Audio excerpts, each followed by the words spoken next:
안녕하세요, 여러분. 오늘도 고전 속에서 얻은 교훈을 나누는 시간을 가져보겠습니다. 오늘의 주제는 명심보감에 나오는 구절입니다. 바로 손사마괄 담욕대 면심욕소 지옥원 면행욕방입니다. 이 구절은 손사막이 말했다. 담력은 크게 가지되 마음가짐은 섬세해야 하고 지혜는 원만하게 하되 행동은 바르게 해야 한다는 뜻으로 우리의 마음가짐, 지혜, 행동에 대해 어떤 태도를 가져야 할지에 대한 중요한 교훈을 전해줍니다. 오늘은 이 구절을 통해 담력, 마음가짐, 지혜, 행동에 대해 깊이 생각해보고 우리 삶에 어떻게 적용할 수 있을지에 대해 이야기하려고 합니다. 먼저 담력은 크게 가지되 마음가짐은 섬세해야 한다는 구절을 살펴보겠습니다. 담력이란 위험을 감수할 수 있는 용기와 대담함을 의미합니다. 우리는 때때로 큰 결단을 내려야 할 때가 있고 그때 필요한 것이 바로 담력입니다. 그러나 그 담력은 단지 용기만을 의미하는 것이 아니라 마음가짐의 섬세함과 균형을 이루어야 한다는 교훈을 담고 있습니다. A씨는 어릴 적부터 매우 대담한 성격이었고 무엇이든 주저하지 않고 도전하는 성향을 가졌습니다. 하지만 어느 날 A씨는 중요한 사업 결정을 내려야 했습니다. 그는 늘 대담한 성격으로 위험을 감수하는 편이었지만 이번에는 조금 달랐습니다.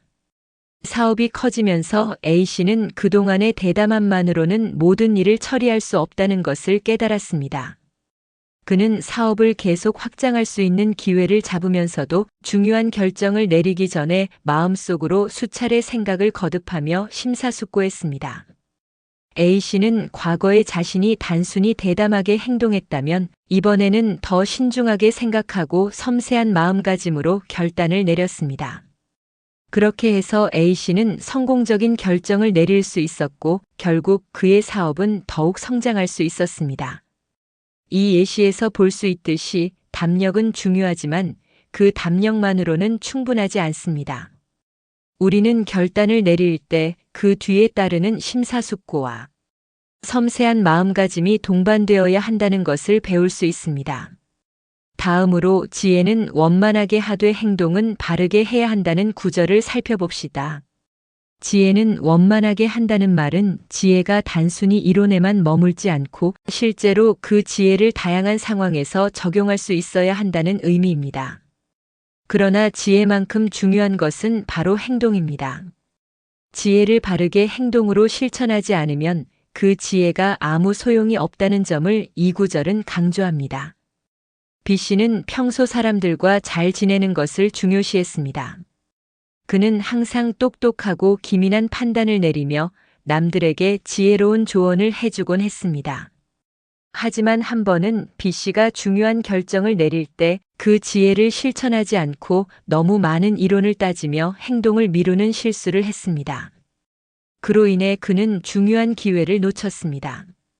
이 경험을 통해 B씨는 지혜가 아무리 원만하고 훌륭하더라도 그것을 바르게 행동으로 옮기는 것이 중요하다는 교훈을 깨달았습니다. 그는 이후로 지혜로운 판단을 내린 후 그것을 신속하고 정확하게 행동으로 옮기기 위해 노력했습니다. 이 예시처럼 지혜는 중요하지만 그 지혜를 어떻게 행동으로 옮길 수 있느냐가 더 중요합니다.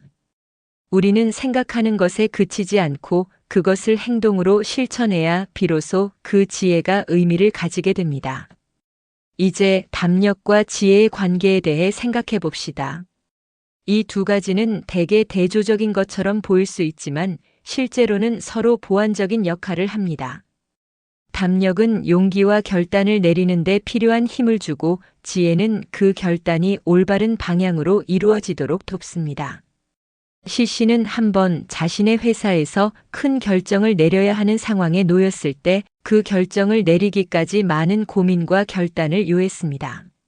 하지만 그는 단순히 무모한 결단을 내리지 않았고 자신의 지혜를 바탕으로 여러 가지 가능성을 분석하며 신중하게 결정했습니다.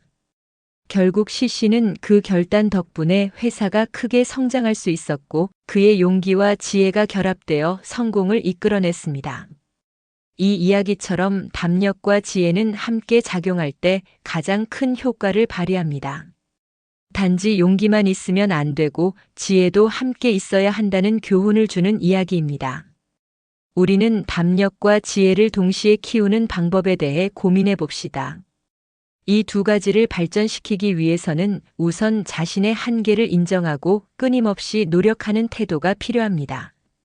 자기 개발을 통해 우리는 덕목을 쌓고 이를 행동으로 옮길 수 있습니다. D씨는 늘 신중한 성격이었지만 때로는 너무 지나치게 신중해서 중요한 결정을 미루곤 했습니다. 하지만 그는 자신의 이런 성향을 극복하고 결단을 내리는 연습을 시작했습니다. 그는 책을 읽고 다양한 사람들과 대화를 나누며 점차 담력과 지혜를 키워갔습니다. 결국 D씨는 중요한 상황에서 신속하게 결단을 내릴 수 있었고 자기 개발을 통해 더 나은 결정을 내리게 되었습니다. D씨의 이야기는 담력과 지혜를 함께 키워나가는 방법을 보여줍니다. 우리는 항상 배우고 성장하는 태도를 가져야 하며 이를 통해 더 나은 결정을 내리고 더 큰 성취를 이룰 수 있습니다.